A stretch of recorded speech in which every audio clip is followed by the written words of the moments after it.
आप सभी श्रोतागण को हमारे YouTube चैनल पे हार्दिक अभिनंदन और स्वागत। आइए सुनते हैं वित्ता माता की कहानी। एक नल राजा था, उसकी रानी का नाम दमयंती था। एक दिन उनके महल में एक बुढ़िया आई जो संपदा माता का डोरा बांट रही थी और कहानी सुना रही थी। बुढ़िया के आसपास बहुत भीड़ हो रही थी, सब औरतें डोरा ले रही थी। रानी ने महल के ऊपर से देखा और दासी को कहा कि नीचे देख कर आओ, यहाँ भीड़ क्यों हो रही है। दासी वहाँ जाकर देखती है और वापस आकर रानी दमयंती को बताती है कि एक बुढ़िया संपदा माता का डोरा बांट रही है। बुढ़िया बता रही थी कि एक डोरा कच्चे सूत की, 16 तार की, 16 गांठ देकर हल्दी में रंग कर पूजा करके 16 नए जौ के आंखें हाथ में लेकर संपदा माता की कहानी सुनकर गले में बांधने से धन और लक्ष्मी घर में आती है। तब रानी ने भी डोरे की पूजा करके अपने हार में बांध लिया। जब राजा बाहर से आया और डोरा देखकर बोला कि रानी, आज हार में क्या बांध रखा है। तो रानी बोली कि शारदा माता का डोरा बांध रखा है, इससे धन लक्ष्मी बढ़ती है। तो राजा बोला कि आपने अपने पास तो बहुत दिन है, और यह कहकर राजा ने डोरा फेंक दिया। उसी दिन रात को सपने में संपदा माता बोली कि राजा, मैं तुम्हारे घर से जा रही हूँ। तो राजा ने पूछा कि आप कौन हो। तो माता बोली कि मैं संपदा हूँ, इसलिए जा रही हूँ। अब तेरा धन कोयला हो जाएगा। सुबह उठकर जब राजा ने देखा तो सारा धन कोयला हो गया। यह देखकर राजा ने अपने रानी से कहा कि रानी, हम यहाँ पर एक ब्राह्मण की लड़की को छोड़ देंगे जो रोज यहाँ पर दीपक जला देगी, पानी भरेगी, घर में झाड़ू करेगी और घर में बैठी रहेगी, और हम दूसरे गांव में जाकर रहेंगे। जब वह तालाब पर पहुंचे तो राजा ने वहां पर 2 तीतर रानी को लाकर दिया और कहा, तू इन्हें भून कर रख, मैं अभी नहा कर आता हूँ। रानी ने तीतर भून लिया। जब दोनों खाने बैठे तो तीतर उड़ गया। इसके बाद राजा अपनी रानी के साथ बहन के घर पहुंचे। बहन ने उन्हें पुराने घर में ठहरा दिया। राजा रानी ने बहन के घर में गए तो वहाँ बहन के सोने का बछेरा पड़ा था, वह जमीन खा गया। तो राजा रानी से बोला, यहाँ से चलो, नहीं तो अपने सिर चोरी लग जाएगी। और वहाँ से दोनों चले गए। वहाँ से राजा अपने मित्रों के घर गया तो उसने उन्हें पुराने महल में ठहरा दिया। वहाँ पर गए तो वहाँ 1 करोड़ का हार खूंटी पर टंगा हुआ था। वहाँ पर मोर बना था, वह हार निकल गया। तब राजा से रानी ने कहा कि यहाँ से तो चलो, नहीं तो अपने सिर हार की चोरी लग जाएगी। रानी ने कहा कि किसी के घर जाने के बजाय जंगल में लकड़ी काटकर बेचकर हम अपना पेट भर लेंगे। वे एक सूखे बगीचे में पहुंचे तो बाग हरा भरा हो गया। यह देखकर बाग का मालिक बहुत खुश हुआ।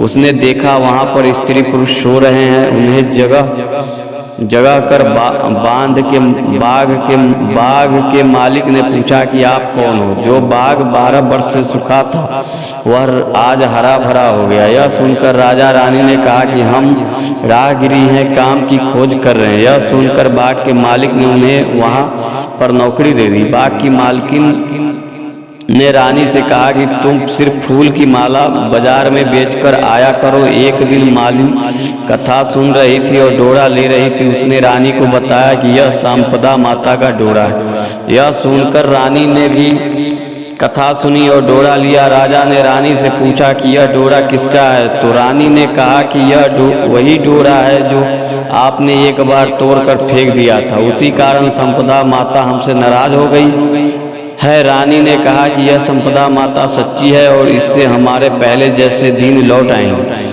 उसी रात राजा को पहले की तरह स्वप्न आया। स्वप्न में एक स्त्री कह रही थी, मैं जा रही हूँ, तथा दूसरी स्त्री कह रही थी, मैं वापस आ रही हूँ। जब राजा ने दोनों से नाम पूछा तो आने वाले ने अपना नाम लक्ष्मी बताया और जाने वाले ने दरिद्रता बताया। तो फिर राजा ने पूछा कि मुझे इसका पता कैसे चलेगा। तब संपदा माता ने कहा कि जब तुम सुबह कुएं से जल भरने जाओगे तो पहली बार में जौ निकलेगा, दूसरी बार में पानी निकालते समय हल्दी की गांठ निकलेगी और तीसरी बार में कच्चा सूत। दूसरे दिन सब कुछ वैसा ही हुआ। फिर रानी ने संपदा माता का डोरा लिया और घर चले गए। माता ने उन्हें बहुत सारा धन दिया। फिर राजा ने बाग के माली से कहा कि अब हमारे 12 वर्ष पूरे हो चुके हैं और अच्छे दिन आ रहे हैं, इसलिए अब हम अपने घर जा रहे हैं। तब माली ने भी उन्हें बहुत दीन दिया और विदा किया। वहां से राजा रानी सीधे अपने दोस्त के घर पहुंचे।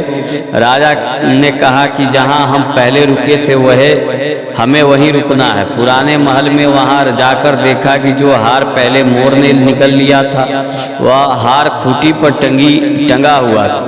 अब राजा को विश्वास हुआ कि उसका कलंक उतर गया। उसके बाद वहां पर गए जहां पर धरती ने बच्ची को निगल लिया था, वह बच्ची भी वहीं थी।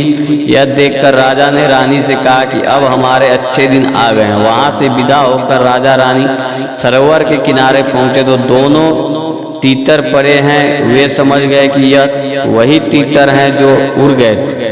वहां से राजा और रानी अपने महल की तरफ गए और देखा कि जो दरवाजा टेढ़ा हो गया था वह भी ठीक हो गया है। सोने की झाड़ियाँ गई है, दातन हरी हो गई है और जिस ब्राह्मण की बेटी को दीपक जलाने के लिए छोड़ कर गए थे अब उसे उन्होंने धर्म की बेटी बना लिया और बहुत सारा धन देकर उसका विवाह भी कर दिया। इसके बाद रानी ने संपदा माता का उजमान भी किया। 16 ब्राह्मणियों को भोजन कराया और उन्हें 16 तरीके का दान दिया।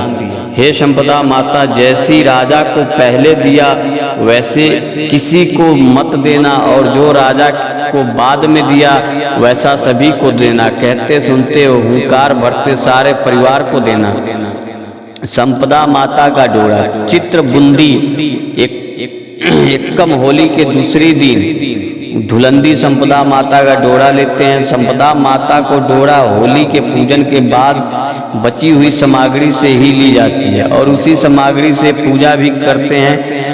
एकम के दिन सुबह गोबर और मिट्टी मिलाकर केवल मिट्टी में ही थोड़ी पानी में घोलकर 10 घर का चौका देना चाहिए। उसके बाद की पूजा कुकड़ी से 17 या 19 तार की लंबी सी लच्छी बनाना चाहिए। इसके बाद पैर के अंगूठी और हाथ की सहायता से उस लच्छे में छोटी छोटी गांठ लगा ले। गांठें विषम संख्या में जैसे 11, 13, 15 होनी चाहिए। सांस का डोरा 19 गांठ वाला तथा बहू का डोरा उससे कम 17 या 15 गांठ वाला और उससे छोटी बहू का डोरा उससे भी कम 13 या 11 गांठ का होना चाहिए।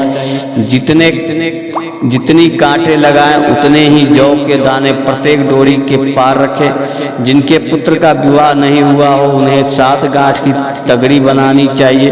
गांठ नहीं लगाए फिर उन दोनों को पानी में घिसी हुई हल्दी से रंग लेना चाहिए। उनकी पूजा चावल और मूंग से करना चाहिए और जल का छींटा देकर डोरा का स्नान कराना चाहिए। उसके बाद कंकु का छींटा दे और 10 घर में 10 टिक्की लगाए। होली की पूजा से बचे हुए चावल मूंग से जिमाए मेहंदी लच्छा चढ़ा दे और जल का छींटा देकर जल पिला दे। जितने तार का डोरा लिया है उतनी ही आंखें हाथ में लेकर कहानी कहे और सुने। प्रेम से बोलिए संपदा माता की जय।